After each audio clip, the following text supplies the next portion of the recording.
Good morning, students. In previous video we have discussed first two long question of the lesson Landscape of the Shoal, book name Hornbill, written by Nathalie Trouvroy. Now we are going to discuss further questions. So we start from this question. What do you understand by the terms outsider art and art brut and raw art?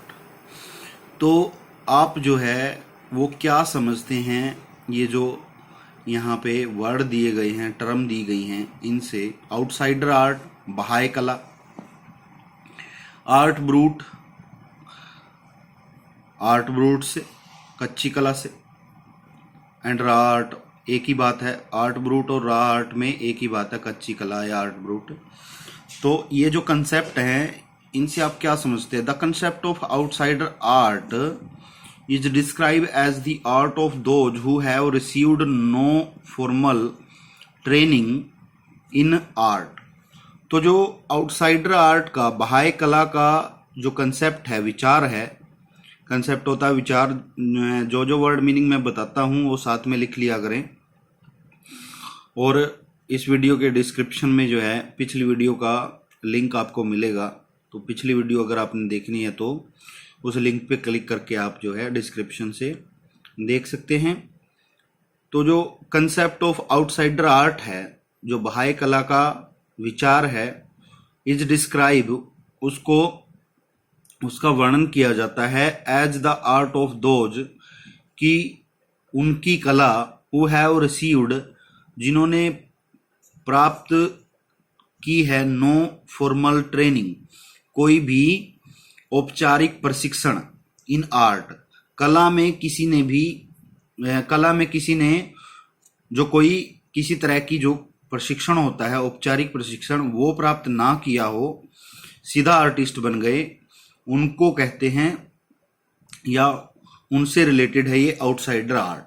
Yet they show talent and artistic insight, लेकिन फिर भी वो जो है talent, प्रतिभा और जो कलाकारी वाली नजर है वो शो करते हैं, दिखाते हैं, तो उसको कहते हैं outsider art, outsider artists. Their works are a pleasing contrast, उनके जो कार्य होते हैं, चित्रकारी होती हैं या फिर जो कला के कार्य होते हैं वो प्लीजिंग होते हैं, बिल्कुल ही सुखद होते हैं। Contrast to a lot of main stream painting, जो मुख्य धारा वाले, मतलब कि जिन्होंने जो फॉर्मल ट्रेनिंग भी प्राप्त की है और आर्टिस्ट हैं वो, उनकी तुलना में जो है इनके कार्य जो है वो ज्यादा सुखद होते हैं, सुख देने वाले होते हैं, आनंद देने वाले होते हैं। From its not very popular beginning, the concept of outsider art has gradually become the fastest growing area of interest in the contemporary art. तो from its not very popular beginning, कि इसकी आरंभ से ही ये इतना ज़्यादा जो है फेमस नहीं है, the concept of outsider art, जो बाह्य कला का विचार जो है वो उसके आरंभ से इतने ज़्यादा प्रसिद्ध नहीं है। हैज ग्रेजुअली बिकम, वह ग्रेजुअली होता है क्रमिक रूप से, become the fastest growing area, वो जो है ज्यादा बढ़ता हुआ क्षेत्र है, ऑफ इंटरेस्ट, रुचि का, इन द कंटेम्परेरी आर्ट, जो कंटेम्परेरी आर्ट है, तत्कालीन जो कला है उसका। The notion of art brut or raw art was mooted by French painter Jean Duboff. तो जो ये विचार है आर्ट ब्रूट और रा आर्ट का, कच्ची कला का, मूटेड का मतलब होता है कि आरंभ किया, जिसने प्रारंभ किया उसका, मूटेड बाय फ्रेंच पेंटर, जो एक फ्रेंच चित्रकार था जीन डिबोफ, उसने शुरू किया ये। It is about works which were in their raw state. ये उन कार्यों के बारे में है which were in their raw state, जो कि उनके कच्ची स्थिति में होते हैं, as regards cultural and artistic influence. तो which were in their raw state, वो जो है उनकी कच्ची स्थिति में होते हैं, एज रिगार्ड्स जैसा कि उनको माना जाता है, कल्चरल एंड आर्टिस्टिक इन्फ्लुएंस, लेकिन उनका जो है सांस्कृतिक और कल्चरल होता है, सांस्कृतिक और आर्टिस्टिक होता है, जो कलात्मक है, वो प्रभावों से संबंधित होते हैं। वो anything and everything from a tin to a sink to a broken down car could the material for a work of art of this genre, कि एक टीन से लेकर एक सिंक तक और एक टूटी हुई कार या कोई भी वस्तु जो है, कुड बी द मटेरियल, वो सामग्री हो सकता है, for a work of art, एक कला के कार्य के लिए, ऑफ दिस यानर, इस तरह की विधा में। यानर होता है विधा, जो कि आपने पढ़ा भी होगा। विधा जो है, जैसे कि विधा होती है हिंदी में मान लीजिए, या लैंग्वेज में स्टोरी होती है, कहानी होती है, पोइम होती है, इनको विधा बोला जाता है। तो अगला क्वेश्चन है, who was the untutored genius who created a paradise and what is the nature of his contribution to art. तो हमने ये लेसन में पढ़ा था, अभी इसको थोड़ा सा और डिस्कस करेंगे कि जो है एक अप्रशिक्षित, अनट्यूटर्ड अप्रशिक्षित, जीनियस प्रतिभाशाली, एक अप्रशिक्षित प्रतिभाशाली व्यक्ति कौन है, हु क्रिएटेड ए पैराडाइज, जिसने कि एक स्वर्ग का निर्माण कर दिया, and what is the nature of his contribution to art, और उसका कला के प्रति जो है क्या योगदान है। तो the best example of outsider art is the rock garden created by Nekchand in Chandigarh. तो जो आउटसाइडर आर्ट है, बहाय कला है, उसका सबसे अच्छा उदाहरण जो है रॉक गार्डन है, जो कि नेकचंद के द्वारा चंडीगढ़ में बनाया गया है। Many years ago he began clearing a little patch of jungle in order to lay a garden of his imagination, a garden made with stone, throw away things and other trash।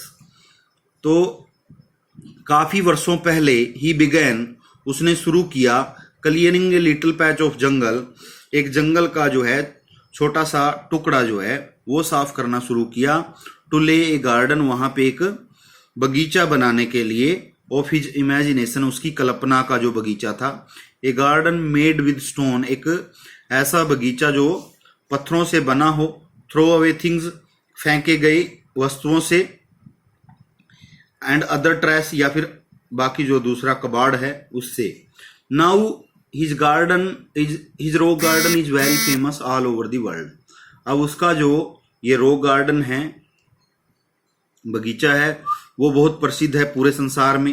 The 80-year-old Nek Chand is now considered India's biggest contributor to outsider art.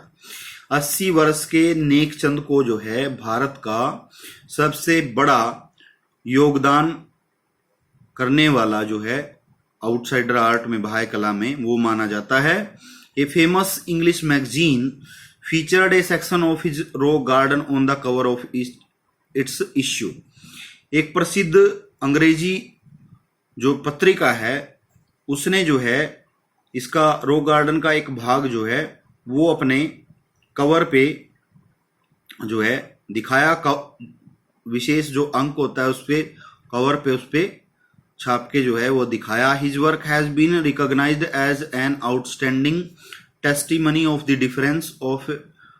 Difference a single man can make when he lives his dream. तो उसका जो ये कार्य है उसको पहचाना जाता है, उसको पहचान मिली है कि एक अकेले व्यक्ति द्वारा, an outstanding testimony of the difference of a single man can make when he lives his dream, कि जब एक अकेले व्यक्ति द्वारा पैदा किए गए अंतर की जो शानदार अभिव्यक्ति है, जब वह अपने सपनों को साकार करता है, वो है ये आउटस्टैंडिंग टेस्टिमनी। शानदार अभिव्यक्ति है। The Swiss commission for UNESCO honoured him by way of A European exposition of his work. जो स्विस कमीशन है यूनेस्को का, उसने उसको जो है सम्मानित किया of A European exposition of his work, Europe में उसकी एक जो है प्रदर्शनी लगाकर उसके कार्यों की। द 5 months शो, ये 5 महीने का जो प्रदर्शनी थी, विच बिगेन इन अक्टूबर 2005, जो कि अक्टूबर 2005 में आरंभ हुई, was held at leading museum in Switzerland, Belgium, France and Italy. जिसको जो है जो प्रसिद्ध संग्रहालय है लीडिंग स्विट्जरलैंड में, बेल्जियम में, फ्रांस में और इटली में, वहां पे आरंभ की गई। Thus an untutored genius created a paradise. तो इस प्रकार एक अप्रशिक्षित प्रतिभाशाली व्यक्ति ने जो है स्वर्ग का निर्माण जो है वो कर दिया। एक क्वेश्चन और बचता है जो वू दाओ जी की स्टोरी है और जो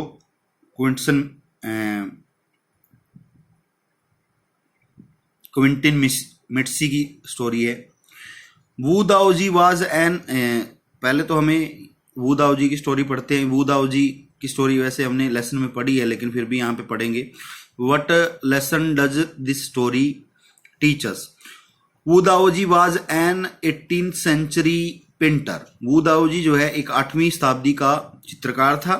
his last painting was a landscape. उसकी अंतिम चित्रकारी एक दृश्य थी। It was commissioned by the Tang emperor जुआन Jong to decorate A palace wall. तो यह जो है बनवाई गई थी एक, जो टैंग एम्परर था, टैंग सम्राट जुआन जोंग, उसके द्वारा जो पैलेस है, महल है, उसकी एक दीवार को सजाने के लिए। The painter made a beautiful painting. अब चित्रकार ने एक सुंदर चित्रकारी जो है बनाई। It had forests, high mountains, waterfalls, cloud floating in the sky, man on hilly paths and birds in flight. तो इस पेंटिंग में जो है जंगल थे, बड़ी बड़ी पर्वत थे, झरने, वाटरफॉल होता झरने, cloud floating in the sky, बादल जो है वो आकाश में जो है वो उड़ रहे हैं, और मैन ऑन हिली पैथ्स, व्यक्ति जो है वो पहाड़ी क्षेत्रों में दिखाए हुए हैं, एंड बर्ड्स इन फ्लाइट, और पक्षी जो है अपनी उड़ान पर हैं। The emperor admired his painting. अब सम्राट को ये पेंटिंग जो है बहुत पसंद आई। The painting showed him a cave at the foot of the mountain in the painting. Painter ने जो है उसको दिखाई एक जो केव है, गुफा, वो दिखाई एक जो माउंटेन था, पर्वत था, उसके पैरों में, इन द पेंटिंग, चित्रकारी में। He said that there lived a spirit in the cave. अब पेंटर ने कहा कि यहाँ एक केव में जो है, गुफा में एक स्पिरिट रहती है, आत्मा रहती है। ही said that the cave was splendid inside. उसने कहा कि जो गुफा है वो अंदर से बिल्कुल शानदार है। He wanted to show the inside of the cave to the king. अब वो जो है ये गुफा का अंदरूनी भाग जो है राजा को दिखाना चाहता था। The painter clapped his hand. चित्रकार ने अपने हाथों से जो है ताली बजाई। And mouth of the cave opened. और जो केव है, गुफा है, उसका मुंह जो है वो खुल गया। As soon as the painter went inside. जैसे ही चित्रकार जो है अंदर गया, the entrance closed behind him. जो प्रवेश है, वो प्रवेश द्वार वो बंद हो गया उसके पीछे। The painting also vanished from the wall. और पेंटिंग भी वहां से गायब हो गई, चित्र भी वहां से गायब हो गया दीवार से। The story teaches us a lesson that an emperor may rule the world. ये कहानी जो है हमें एक पाठ पढ़ाती है कि एक जो सम्राट है वो शायद संसार पे जो है शासन कर सकता है, but only the artist knows the inner world. लेकिन जो अंदरूनी संसार है उसको केवल एक कलाकार ही जानता है। That is why the painter was able to enter the cave. और इसी वजह से वो चित्रकार जो है उस गुफा में घुसने के काबिल हुआ, बट नॉट द एम्परर, बल्कि जो एम्परर था, सम्राट था, वो नहीं। आगे है फिर क्विंटिन मिट्सी की दो। The writer tells another story. In the 15th century Antwerp there was a black smith. लेखक अब दूसरी कहानी बताता है जो कि 15वीं शताब्दी में एंटवर्प में एक लोहार रहता था। His name was Quentin Matsys, उसका नाम जो है क्विंटन मिट्सीज था। He fell in love with the daughter of a famous painter, एक प्रसिद्ध चित्रकार की पुत्री के प्यार में वो पड़ गया। The father did not want to accept a black smith as his son in law, अब पिता जो है वो तैयार नहीं था एक लोहार को अपने दामाद के रूप में देखकर। One day when the painter was not there, एक दिन जब चित्रकार वहां पर नहीं था, Quentin sneaked into his studio, अब क्विंटन जो है वो उसके स्टूडियो में घुस गया। He painted a fly on his canvas, उसने जो है एक पर्दे पे एक मक्खी जो है वो बना दी। The painted fly looked so real, अब पेंटेड फ्लाई जो है, अब जो ये छापी गई जो मक्खी है वो इतनी वास्तविक दिखी that on the one the painter came, जब चित्रकार आया, he tried to swat it, उसने उसको उड़ाने की कोशिश की। Then he realized that it was a painting, फिर उसने बाद में एहसास हुआ उसको कि ये एक चित्रकारी है। When he came to know the truth, जब उसको सत्य का पता चला, he immediate admitted Quentin as his apprentice, उसने क्विंटन को उसका सहायक जो है वो रख लिया तुरंत।